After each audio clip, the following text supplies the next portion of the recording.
Up the mountain and past Chestewa Park. There's a good lonely stretch of mountain that's isolated, and the hikers of the Appalachian Trail don't venture into it. You could walk there, or rather hike if that's your thing. Now, the Chestewa Park is nestled in the mountain on the Tennessee side, but if you venture on up a ways, you'll find yourself in some of the prettiest mountain land around, and then you'll find yourself in North Carolina, which is exactly what Julie and I intended to do a couple of summers back. We were celebrating. It was our 5th year anniversary. We're a couple, we weren't married. And we're not the type to lounge around some big hotel pool or even go out to a 5-star restaurant. No. We liked adventure, we liked to stay active, and we liked new experiences. So we could have planned a hike on the Appalachian Trail, but we really wanted to go alone, just us, with little chance of running into other hikers. And that's why we chose our path through Chestewa to the gigantic sprawl of the Cherokee National Forest. And looking back at it, we should have taken the Appalachian Trail, or even went to a big fancy restaurant. But you know how this hindsight thing works anyway. Well, yeah, now so do I. I parked the Jeep at the back lot of Chestewa Park, and off we set, passing our little paper map back and forth. We exited the little patch of woods an hour later, leaving proper civilization behind. The railroad tracks ran off into the woods to the left side and to the right, as far as we could see.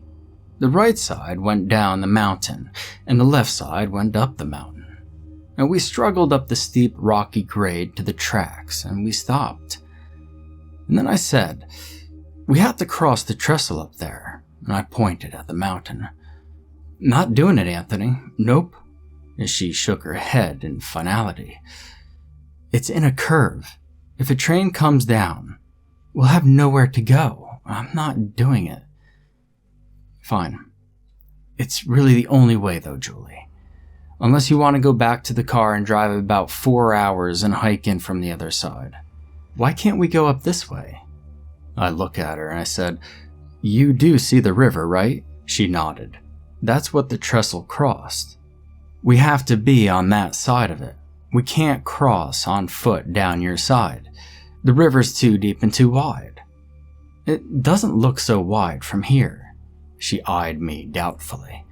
"Well, that's because you're so far away from it. Trust me, Julie. I checked before I finalized the route." I shook the map at her for emphasis. Huffing, she climbed back up to the track. Laughing, I grabbed her hand and we set off for the trestle ahead. "Maybe the trestle didn't look so long because you were so far away from it, Anthony." She stopped and put her hand on her hip. She was right. It was much longer than it had looked on the online map. After a little hesitation, we were going. There was a scary moment when we heard the distant chug of a rumble of a train, but we were well off the track by that time it passed. Laughing as the wind from the train's passing hammered us with heat, we jogged a ways off into the woods. The little trail petered out about 1,000 feet in, and everything was so overgrown it was impossible to follow our well-laid path. We improvised and used our GPS on our phones to guide us. We rested at a spot where we had intended to camp for the first night. There wasn't enough clear ground to pitch a tent, so we slept between 2 large trees in our sleeping bags, in the wide open. Neither of us slept well, and we were on our way at the first light. The trip that was meant to be fun soon began to seem more like a nightmare. First, we both lost cell service. No GPS and the proper map was now almost useless as the landscape had changed and parts were impassable. And then we had a run-in with Yellow Jackets. Both of us acquired several stings. Luckily, we're not allergic, but that didn't stop the stings from hurting like hell. And to top it all off, it started raining. Really? Julie held up her hands in defeat as the rain pelted us, coldly soaking us all the way to our feet. 4 class was clear, hot and sunny. I was confused about it. I'd checked it obsessively for days. Whatever. Let's just try to find shelter, shall we? Julie was pissed. I wasn't overly happy, but what else could we do other than follow the map we had and push on? After about a half hour, the rain slacked to a steady drizzle. The ground had turned swampy and sloppy, and the rain chilled us both. Julie stomped ahead. She didn't hold company very well when she was upset, so I let her go a few yards ahead, and I kept quiet. And stopping at the top of a rise, she yelled, "Anthony, there's a house out here!" She pointed excitedly. When I finally topped the rise, sure enough, there was a large, 3-story farmhouse in the middle of nowhere. Julie, excited again. "Come on, let's check it out. We can at least get out of the rain." She trotted down the slope and onto what looked like an animal trail. There was no driveway. There were no vehicles of any kind. Why would there be? Nowhere to drive them in the mountain. I walked slowly, surveying the place. It seemed very empty, but looks can be deceiving. I was still 100 feet from the place, and Julie had already bounded into the wrap-around porch and peeked in all the windows. "It looks abandoned. Let's go in." She jiggled the doorknob and then moved to a window, pushing up on the frame. "Aw, Julie, don't do that." I ran up to stop her, but the window lifted easy. Easier than it should have if the place had been abandoned for so long. The hairs on the back of my neck stood on end. The air from the inside smelled dank and musty, and Julie wrinkled her nose. She peeked around the window frame and into the dimness beyond. "I'm going inside," she grinned, still excited by the little adventure. "I'm right behind you," I grinned back at her. I guess the excitement was contagious, although I was very apprehensive with entering this completely abandoned house in the middle of nowhere that shouldn't have even been there. The house was huge. Cobwebs hung heavily from nearly every surface. Otherwise, the place wasn't that damaged.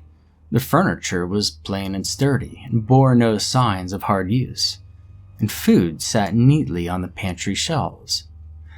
Julie pointed out a coffee cup and a small plate on the kitchen table. It'd been there for years, perhaps, and cobwebs draped over it like thin curtains mounting the cup and plate to the tabletop. And Julie said, "You think he or she might have died here?" "More likely out there somewhere," I nodded toward a window. A quick check of my watch showed that it was a bit past 5, and it was already going dusk outside. Julie followed me outside and we walked the porch, looking off the sides for any signs of anything that might help us. We needed shelter and we needed some rest before trying to navigate out of our predicament. At the back of the house, we found a door set into the bank. It rolled up like a garage door and opened to a large concrete and cinder block room filled with baskets of mummified fruits and vegetables. At the back, there was another door. And this door had to be a foot thick. Concrete and steel in the middle and lined with lead. We dug out our flashlights and Julie took out her phone again. Still, no service, but she wanted to go inside and film our adventure. "You know, this has to be a bomb shelter or an old war bunker. Everybody will be so jealous when they see this." She gleefully set off into the darkness without hesitation. The corridor leading into it was claustrophobic and on a downhill slope for several yards.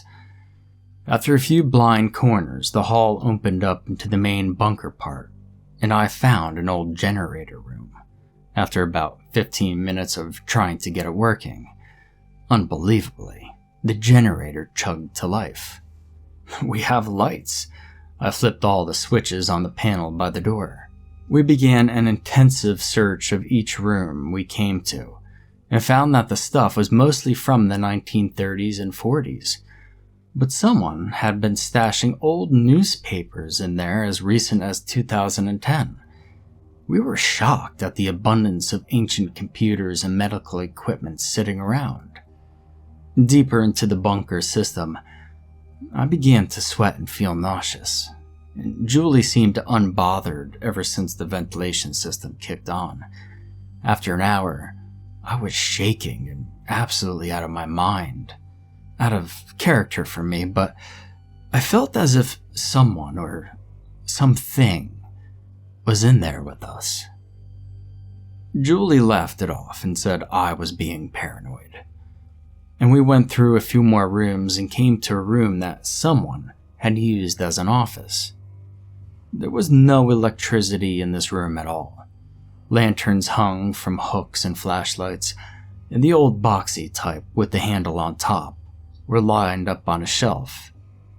And an old royal typewriter sat in the middle of a small desk, and reams of paper were stacked to the side.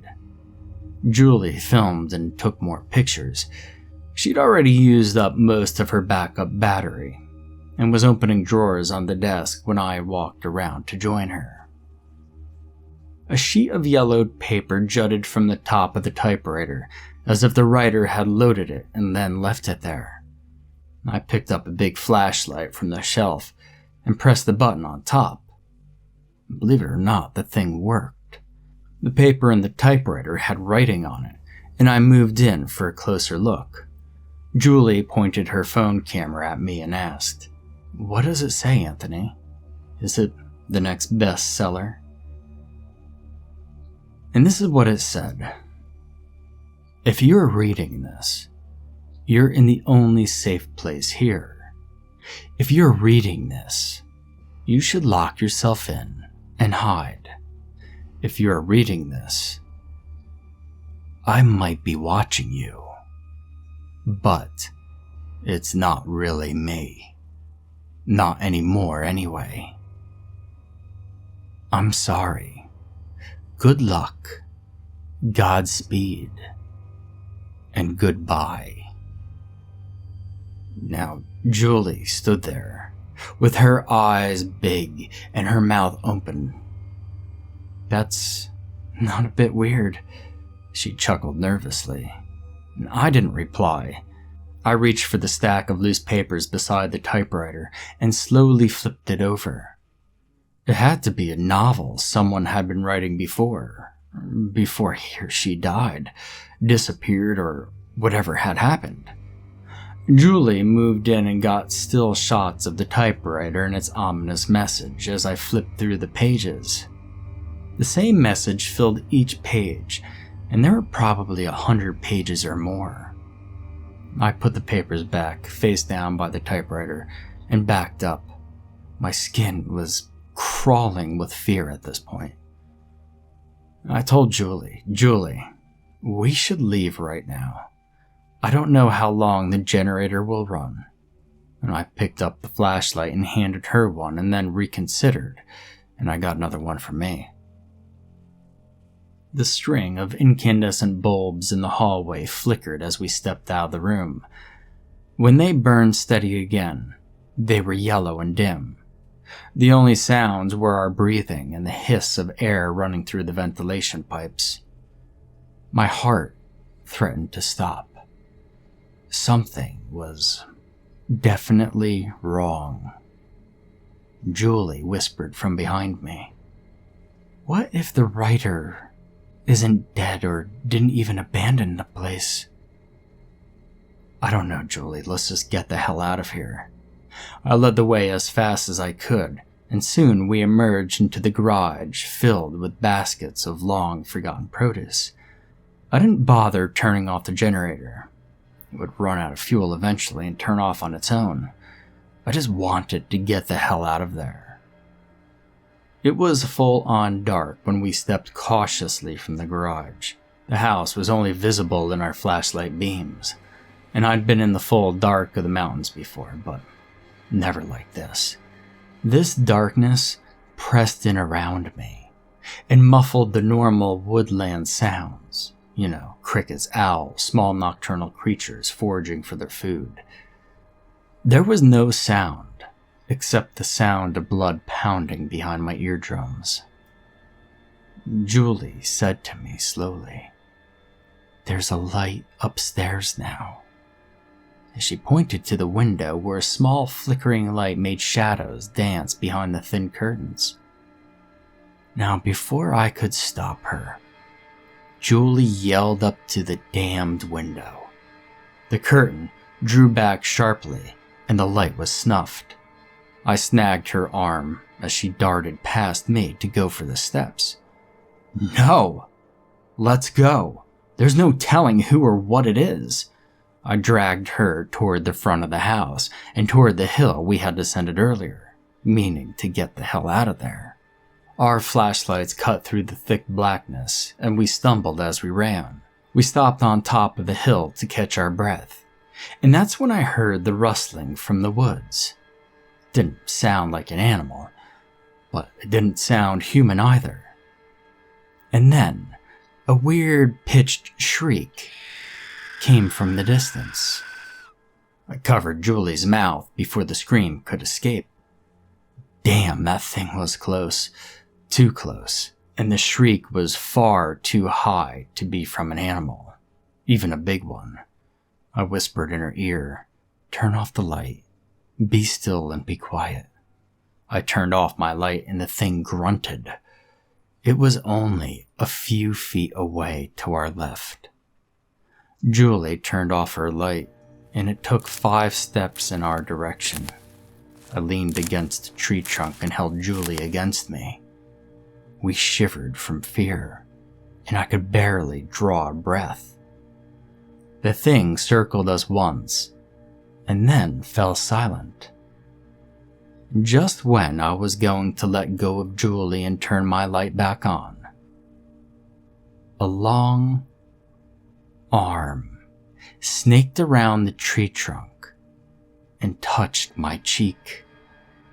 Involuntarily, I jerked away and screamed, nearly pushing Julie to the ground in my panic.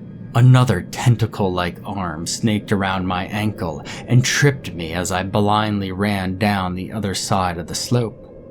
Julie had turned on her flashlight again, but both of mine flew from my hands as I crashed down onto the rocks and muddy earth.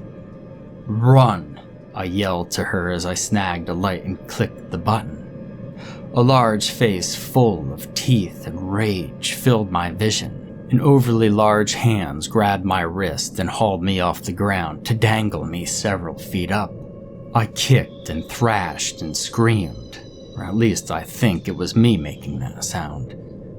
It opened its maw and I could see rows of tiny, sharp-like teeth, like shark teeth. It secured my kicking feet with its other hand, and the tentacle arms from its sides snaked up around my waist, squeezing the breath from me. It pulled me toward its face as if to take a chunk out of my stomach. I threw the flashlight and hit it square in the eye, and it shrieked again and dropped me. My head bounced off a rock and my vision trembled as I scrambled to my feet and stumbled off toward where I thought I'd last seen Julie's light. At this point, the creature howled a shrill and high-pitched howl, and I ran like hell. I ran into the trees and tripped over debris, but I kept running until I didn't hear the thing anymore. Eventually, probably about an hour later, I found Julie and we made our way off that mountain. She had lost her phone and we had both lost our packs, but I had my phone and called rescue services to come pick us up.